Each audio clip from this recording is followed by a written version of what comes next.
What's what's going on in political media? This is Lamar, and we have a new president. And one of the first things this president did when getting into office was to revoke the Keystone Pipeline permit.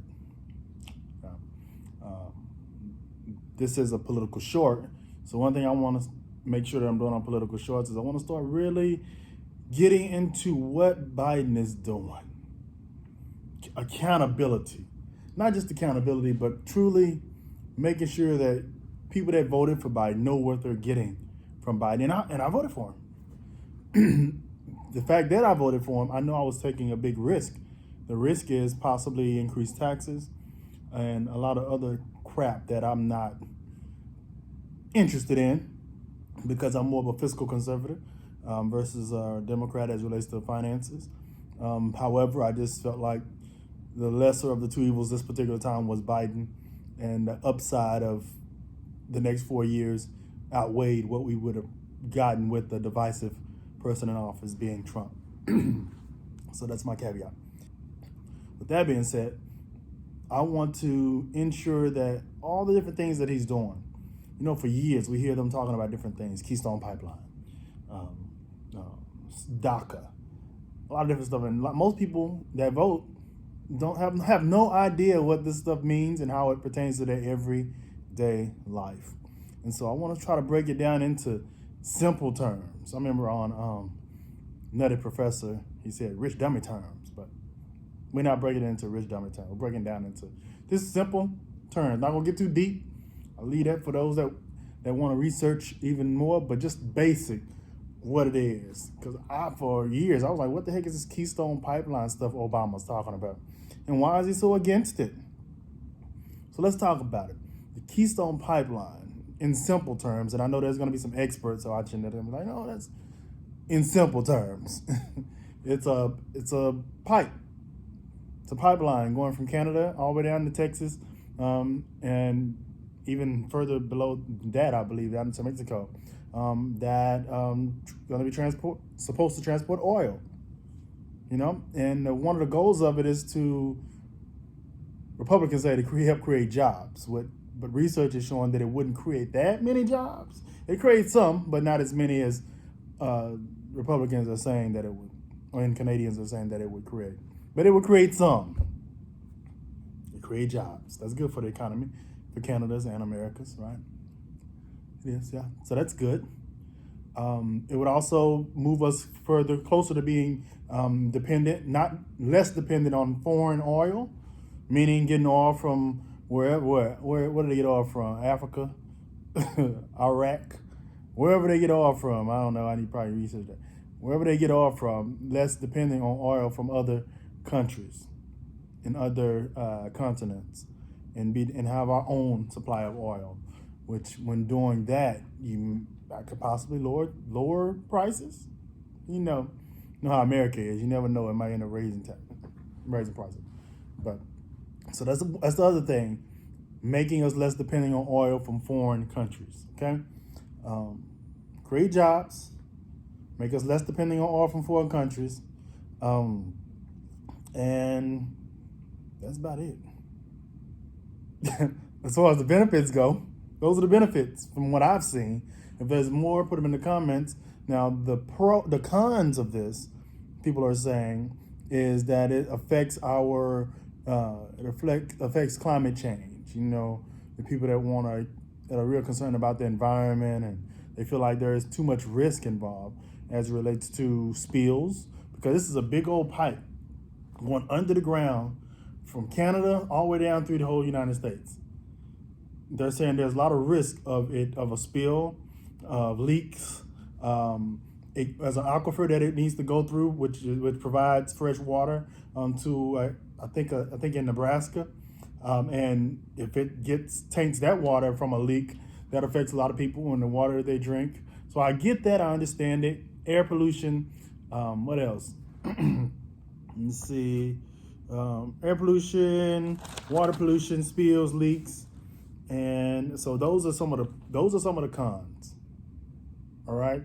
Other cons is, in order to get this big pipe in the ground from Canada to down through to Texas, past Texas.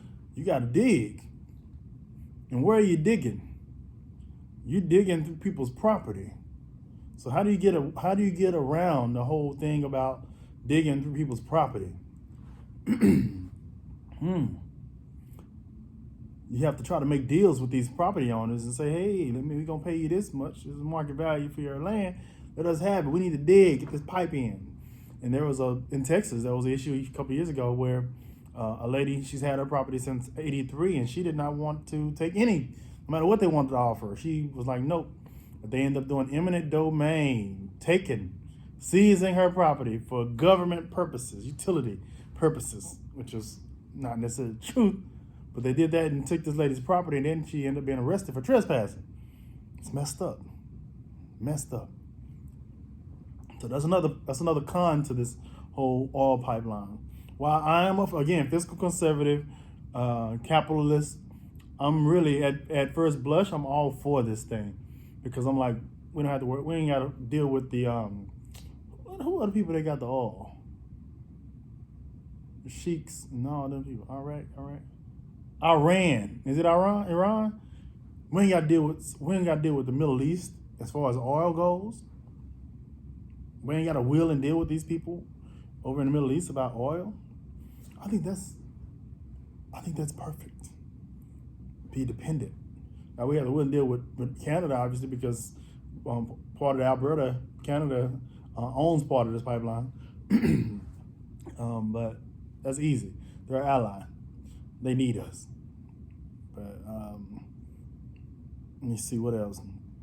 So the way this has gone is Obama. Well, construction started in 2013. I'm looking at my notes. 2013. Obama delayed it in 2015 due to all the cons that I've been naming. Trump enacted it, got it back going in 2017, and Biden took the very first thing he did when he got in office yesterday was delay it again. No permit. So all the work they've done, a lot of work's been done. It's already been started since 2013. And he's like, stop. So that means all these people that were working, they don't get to work no more. Not on this project because it's been stopped. That sucks to me. I think that sucks.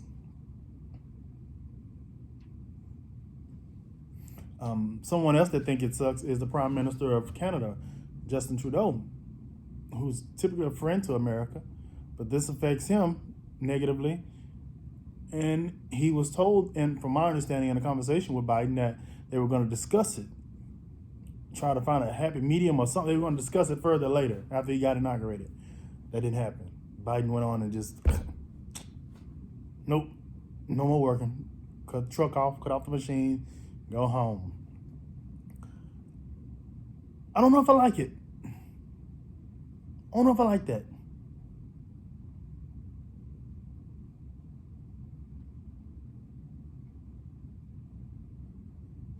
$8 billion project, standstill. That's already mostly been done. But now we're just gonna stop.